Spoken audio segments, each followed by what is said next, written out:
Déjeme tomar nota para Donado Barrón.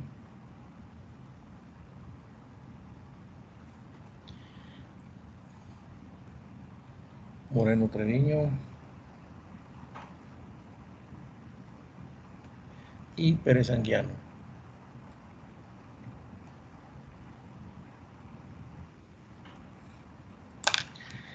Adelante.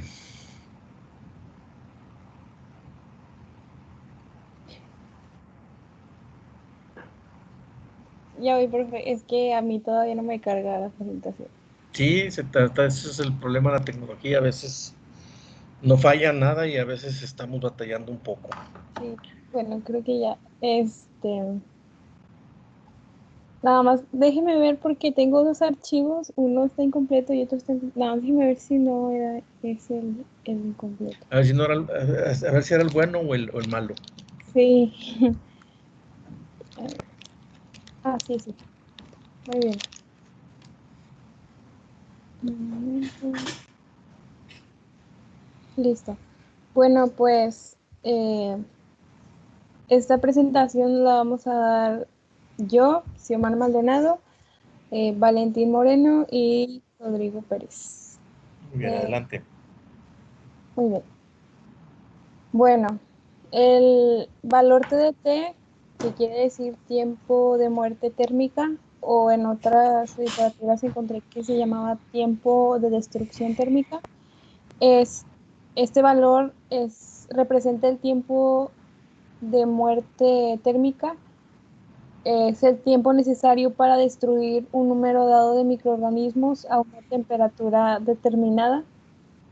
En este método, la temperatura se mantiene constante y se determina el tiempo necesario para destruir todas las células microbianas. Ayer en la presentación que usted puso, maestro, puso un resumen de lo que se haría para hacer esta determinación del tiempo de muerte térmica. Y bueno, en unos viales nosotros tenemos que tener viales cerrados, tenemos que tener el número conocido de células o esporas que vamos a determinar su TDT.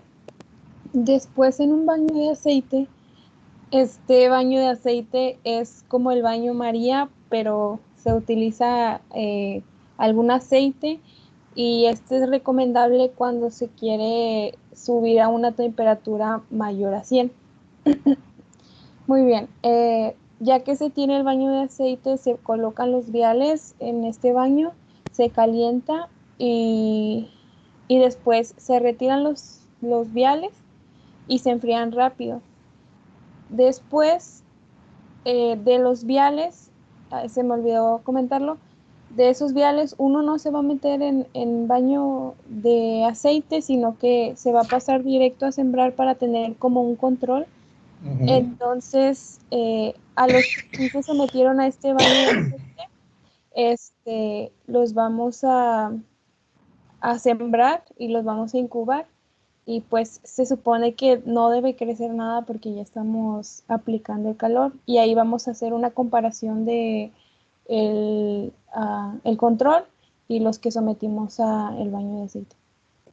Sí, lo que es un testigo y el problema. Sí.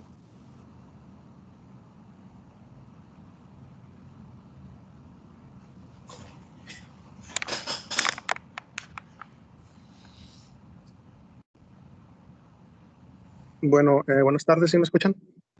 Sí. Ok. Les voy a hablar del valor D. Bueno, es necesario a una temperatura dada para lograr una reducción decimal de una población bacteriana, o sea, para que quede la décima parte de esta población. Un ejemplo del valor D sería D120.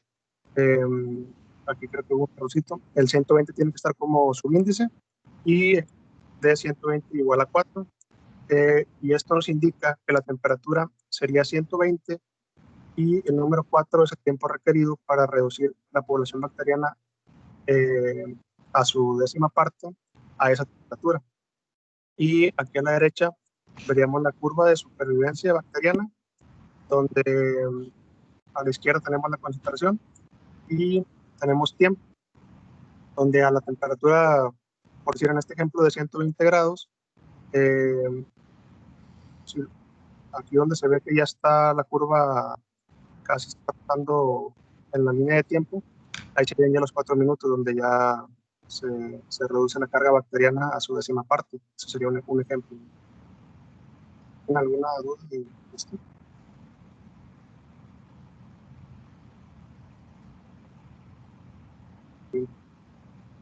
Pues aparentemente no.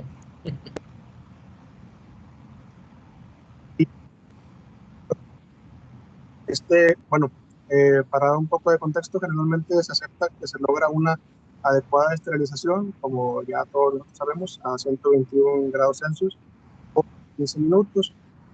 Y también se aceptan otras condiciones cuando se logra el efecto deseado. El valor F es un parámetro que permite juzgar la efectividad de un proceso de esterilización. Puede expresar en minutos o como múltiplos del valor D, así como se observa aquí en la imagen de la derecha, lograr un 90%. El valor F sería igual a D. Pues ya vimos que el valor D reduce la capacidad de la carga bacteriana a un 10%. Para reducirlo en un 99% serían 2D y así sucesivamente 3D y 4D, porque pues si reducimos la carga a una décima parte, pues tendríamos en un 90% tendremos la décima parte. Después esa décima parte se necesitaría un valor de 2D para reducir la carga original a un 99%, y así sucesivamente. No sé si me expliqué.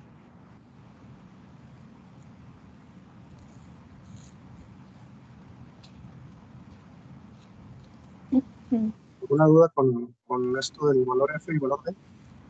No. Muy bien. Perdón. Sí, son metodologías que se utilizan mucho en áreas donde manejan alimentos y es para establecer algunos parámetros de deterioro y de cosas así. Adelante. Muy bien, el valor Z representa los grados de temperatura necesarios para que la curva de destrucción térmica atraviese un ciclo logarítmico. Para entenderlo mejor, se dice que este valor Z provee información de la resistencia relativa. Profe, ¿me escuchó 2 veces? Bueno, dice... Z provee información de la resistencia relativa de un organismo a diferentes temperaturas destructivas. Esto quiere decir que... Gracias. Es que me distraje, perdón. Eso quiere decir que Z nos va a decir... nos va a dar a conocer las diferentes temperaturas de resistencia de un microorganismo específico. Y por ejemplo, en la imagen de la derecha, la figura 4, son esporas de cepas FS7 calentadoras, y la primera gráfica, que es la 4A, nos muestra el tiempo que se requirió para destruir esas células, y la 4B nos muestra la temperatura.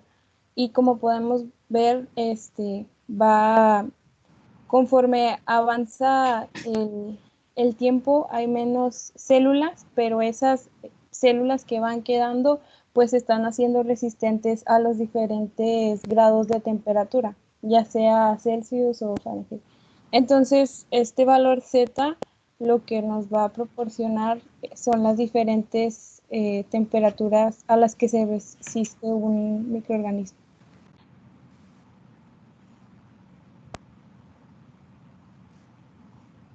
¿Hay alguna duda? No, es que eso cuando lo pones en la práctica es cuando empiezan las dudas.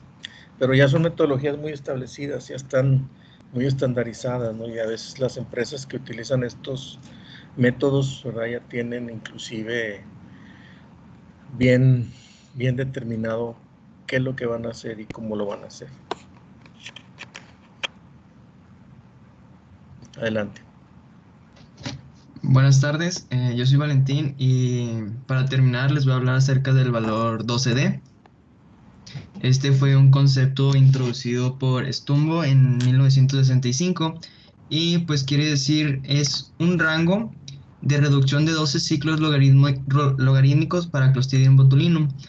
Esto está muy bien establecido para los alimentos que tienen una acidez baja y por lo tanto son susceptibles a ser contaminados por organismos esporulados.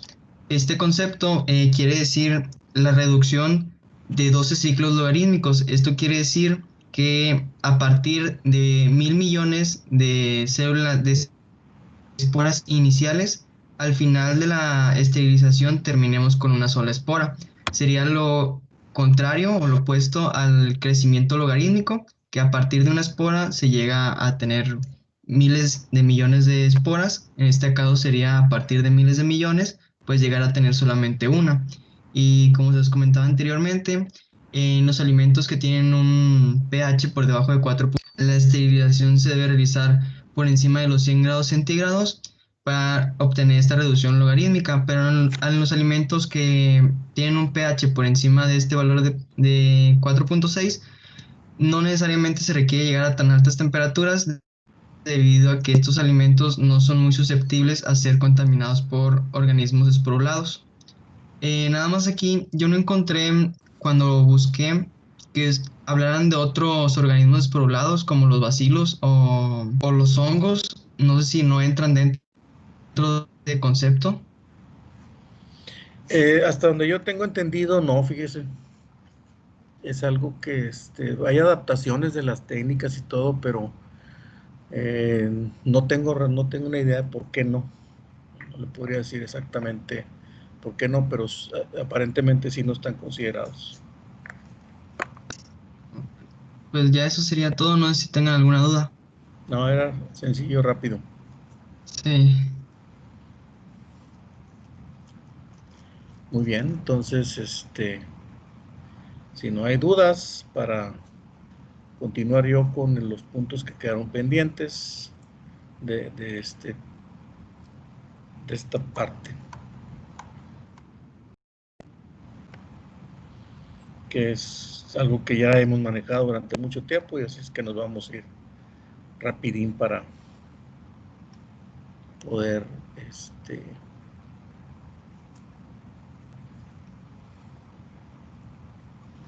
salir adelante.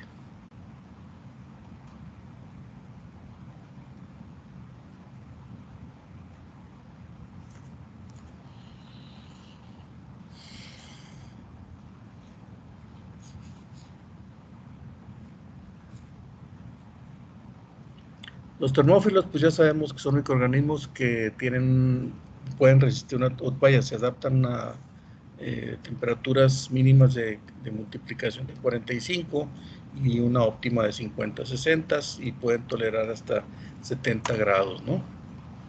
Estos microorganismos realmente tienen características en donde sus enzimas y aminoácidos son hidrofóbicos, ácidos nucleicos, tienen una gran cantidad de guanosina y citosina, son flagelados, los cuales los flagelos tienen enlaces de hidrógeno y tienen una eficiencia del complejo metabólico muy alta.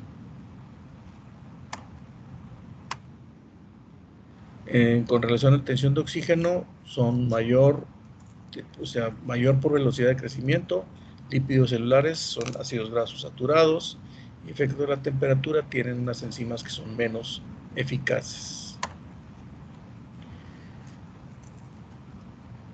Eso es nada más hablar de los microorganismos termófilos. Ahora las conservas, ¿cuál es el objetivo de hacer conservas? ¿Verdad? Pues primero buscar que el alimento tenga una larga vida en el anaquel y se hacen diferentes métodos para destruir los microorganismos.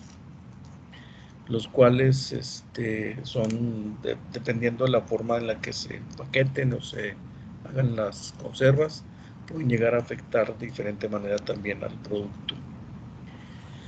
Y regularmente se presenta por un proceso térmico insuficiente, por un mal enfriamiento o una contaminación debido a una fuga. Y puede ser en el empaque, plástico, metálico, en fin. Los alimentos enlatados se pueden clasificar en alimentos poco ácidos, ácidos y muy ácidos. Y regularmente los poco ácidos suelen ser cárnicos, productos de origen cárnico, productos lácteos y algunas hortalizas o combinación de estos. Y los que generalmente alteran ese tipo de productos enlatados suelen ser bacterias que esporulan, ¿sí? Aquí tenemos algunos ejemplos. 3 clostridios, unos bacilos, geobacillus y Thermon anaerobacterium. En el caso de los alimentos ácidos, a veces se utilizan frutas, tomates, peras, higos. También suelen ser algunas bacterias que esporulan, pero también hay otras que no esporulan, ¿verdad? Y algunos lactobacilos. Alimentos muy ácidos, que pueden ser también algunas frutas. Ahí tenemos Acilobacillus, Bisoclamis y Neosarctoid fischeri.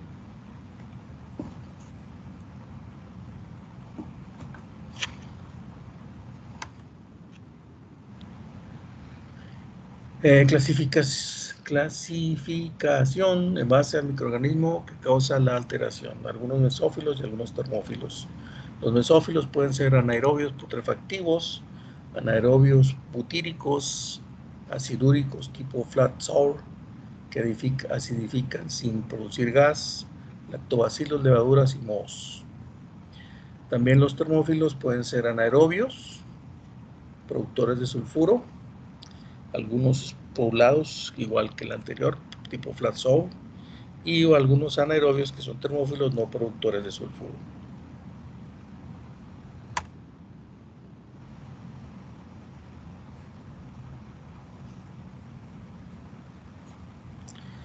Entonces tenemos que las temperaturas mínimas de crecimiento de los termófilos alterantes tienen importancia para el diagnóstico de la causa que origina la alteración de los alimentos alterados. Y aquí tenemos 3 ejemplos en donde el Bacillus coagulans crece solamente a 25 grados, pero lo hace bien entre 30 y 55. Y el Stereomorphilus no se multiplica a esas temperaturas de 37 grados, siendo su temperatura óptima de 65. Y el Thermosaccharolithium no se desarrolla a 30, pero sí a 37.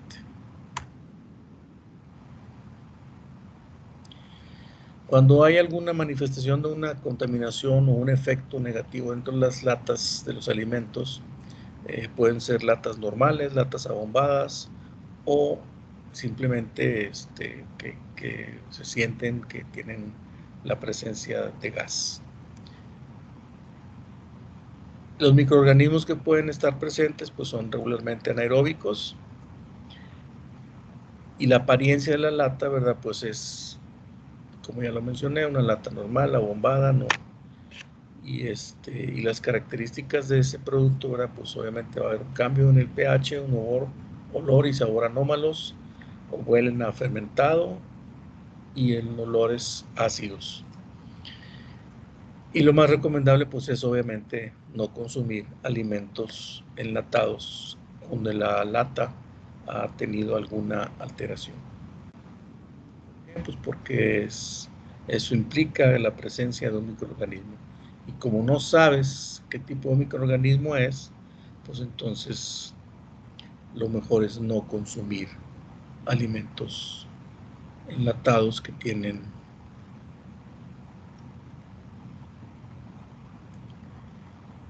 problemáticas, ¿verdad?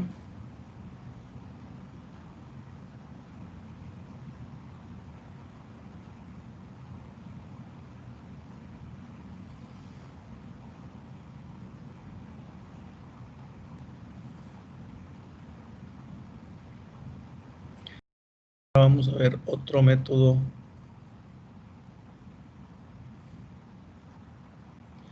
pero ya para conservar alimentos.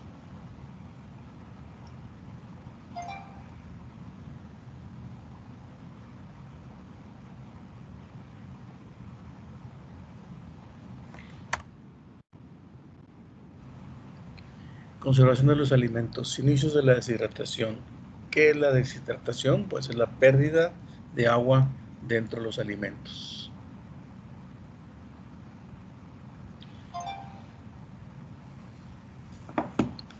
Las hidrataciones pueden ocurrir de diferentes maneras. Hay hidrataciones naturales, como sería el dejar al ambiente, ¿verdad?, en un área donde hay mucho calor. El alimento regularmente se reseca. No sé si les ha tocado ver los panes Bimbo. Están en la envoltura y les pones el alambrito y se conservan. Pero si les haces un nudo, por alguna razón, la que está arriba, la pieza que está arriba, tiende a resecarse. Como que no sella bien sin el alambrito, o a veces también con el alambrito, pero si está mal apretado, ¿no? En fin, si tú pones ese pan en un día caluroso, lo sacas fresco y lo pones al medio ambiente, la parte que lo pones en una mesa, ¿no? La parte que está más expuesta al medio ambiente, o sea, la parte que no da a la mesa, que la cara que no da a la mesa, después de una media hora la van a sentir y se va a estar seca. Inclusive cambia de forma. Y la otra parte que no estaba expuesta tiende a estar más suave. Entonces ese es un ejemplo de la reducción de la humedad en el medio ambiente en una forma natural. Obviamente también los efectos del sol y todo eso, ¿verdad? Pues es una manera de que se vaya perdiendo la hidratación.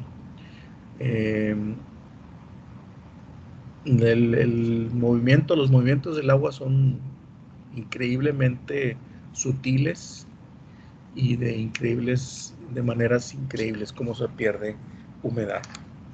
Hay una forma también mecánica por congelación y con espuma, y otra que es base a calor, y una técnica que no nada más es para perder humedad, sino que para conservar los alimentos, que es el ahumado.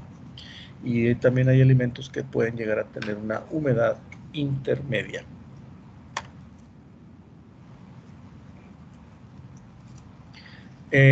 No se sabe cuándo se comenzó a apreciar el valor de la deshidratación. Normalmente se utilizaba para conservar alimentos como higos, dátiles y algunas otras frutas que están descritas en los documentos históricos de la humanidad. En el caso de la carne y el pescado, normalmente se preferían utilizar métodos de conservación como el ahumado o el salado, lo que también se conoce como salmuera. Y de hecho, en alguna época de la historia de las personas, lugares en donde no había sal, tenían que comprar la sal. Y la sal era un producto muy apreciado porque les permitía conservar alimentos. Inclusive por ahí históricamente se mencionan algunas guerras por el no tener sal, o buscar que alguien quitarle la sal a alguien. Entonces, hoy en día, pues ya la sal es hasta muy barata, ¿no? Aunque se puso de moda las diferentes tipos de sales, ¿verdad? Que la sal de mar, que la sal del Himalaya, que la sal, en fin. Los microorganismos necesitan agua para crecer y llevar a cabo sus funciones metabólicas como cualquier otro individuo. Y la mejor forma de medir la disponibilidad de agua es mediante la actividad del agua. Por lo tanto, la deshidratación es un método de conservación de los alimentos basado en la reducción de la AW, lo que es determinante para el que se conserven los alimentos y evitar que los microorganismos lo contaminan. Se puede aplicar calor o se puede aplicar, como ya lo han visto, otros métodos, pero generalmente son térmicos. Ventajas, pues que se le alarga la vida útil en meses y años, pero el problema es que pierde peso y volumen. La famosa carne seca que consumimos en machacado, para que sea 1 kilo de carne seca, se tienen que secar 5 kilos de carne fresca. Entonces, por ahí se dan una idea, ¿no? Si 1 kilo ahorita de carne fresca anda por arriba de los 100 pesos, tienes que meter 5 kilos para hacer 1 kilo de carne para deshebrar. Entonces, ¿cuánto te cuesta el kilo de carne deshebrada? Pues te cuesta alrededor de 500 pesos. ¿Sí? Y regularmente vas a los lugares en donde venden la carne asada, la carne seca, y en cuánto venden el kilo. 380, 400. Ahí está, he visto kilos de 200, de 350 pesos, ¿no? Entonces, por ahí te das una idea de qué tipo de carne es. Yo no digo que sea una carne mala, al contrario, sigue siendo carne seca, está salada, está deshidratada, tiene buen sabor, pero probablemente sea de vacas que ya son viejas o de algún otro animal doméstico que no es una vaca. En general, los alimentos son perecederos, por lo que necesitan ciertas condiciones de tratamiento para conservación y su manipulación. Su principal causa de deterioro es el ataque por diferentes tipos de microorganismos, bacterias, levaduras y mohos. ¿En dónde podemos aplicar la deshidratación? Prácticamente en todo, pero se frecuenta mucho lo que son granos, semillas, verduras, algunas frutas como las uvas, las pasas, los tamarindos, que son parcialmente deshidratados. En el pescado hay un pescado que es muy sabroso, que se llama pescado salado, que te venden las piezas saladas, bacalao, que realmente el que te consumes hoy en día, sobre todo en épocas navideñas, no es un bacalao, viene siendo otros tipos de pescado, pero bajo el mismo principio, que es un salado y parcialmente deshidratado. La carne, pues ya hablamos de ella, ¿verdad? Hay unos platillos, por ejemplo, la carne zaraza, yo no sé si la conozcan, pero es una carne que está parcialmente deshidratada. La cecina de res también, y otros lugares de la República se consumen parcialmente deshidratados o salados. También se deshidratan la leche y el cuajo. Ventajas, pues ya sabemos, un método muy barato, la deshidratación natural específicamente. Desventajas, que puede ser un proceso lento y según las condiciones que se aplique el método puede ocurrir contaminación y tener un costo elevado. La deshidratación por efectos solares es la más usada para climas cálidos y es necesario un gran espacio al aire libre, y sin embargo puede ser afectada por el polvo, la lluvia y algunos insectos como moscas o algunas plagas. ¿En qué consiste esta deshidratación natural? Consiste en utilizar el calor del sol para eliminar. Que es obvio, ¿verdad? La deshidratación mecánica, ese es un proceso ya más industrializado, involucra máquinas y tiene unas ciertas condiciones. Pueden ser utilizados métodos por túnel, por rodillos o una deshidratación que es conocida como rocío o por medio de spray. La deshidratación en túnel, la comida pasa por el túnel y se encuentra una corriente de aire caliente que deshidrata el alimento. Obviamente, pues tienen que ser túneles con agua muy controlados, ¿verdad? Y el alimento tiene que pasar por ellos tal vez en 2 o 3 ocasiones. La deshidratación con rodillos es donde los rodillos se calientan y se pasan los alimentos a través de esos rodillos en repetidas ocasiones para que se vaya eliminando la agua. O el otro método es que se ponen dentro de un tambor giratorio y se va calentando por fuera hacia adentro. Y la deshidratación en aerosol, que es poco utilizada, pero se utiliza solamente con algunos tipos de alimentos. En donde están en líquido se convierten en spray, o sea, como en el caso de la leche, se hacen aerosoles, se pasan por un túnel que es caliente y eso pierde el agua y va cayendo. Y es la forma en la que se elaboran las leches en polvo.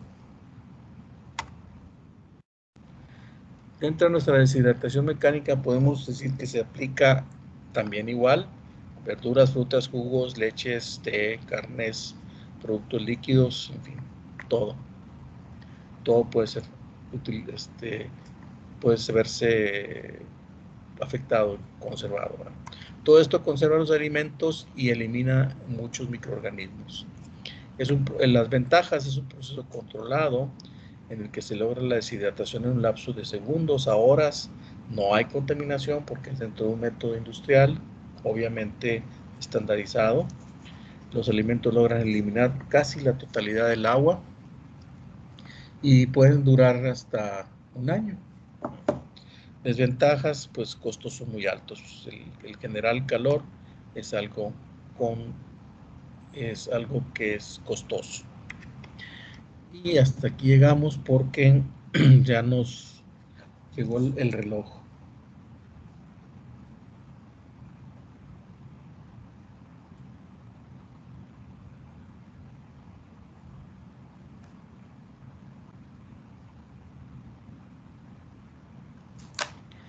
Muy bien, entonces nos veremos el próximo miércoles. El lunes no hay clases. Iban a tener práctica con la maestra el lunes, ¿verdad?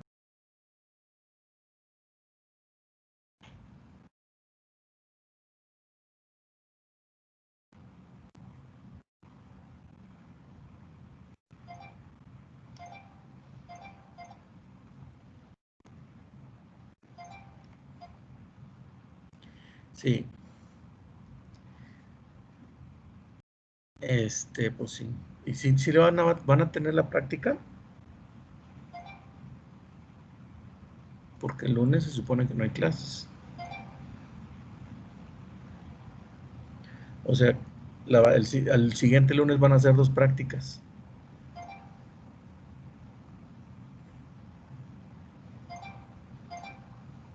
Está bueno. ¿Cuáles prácticas van a hacer?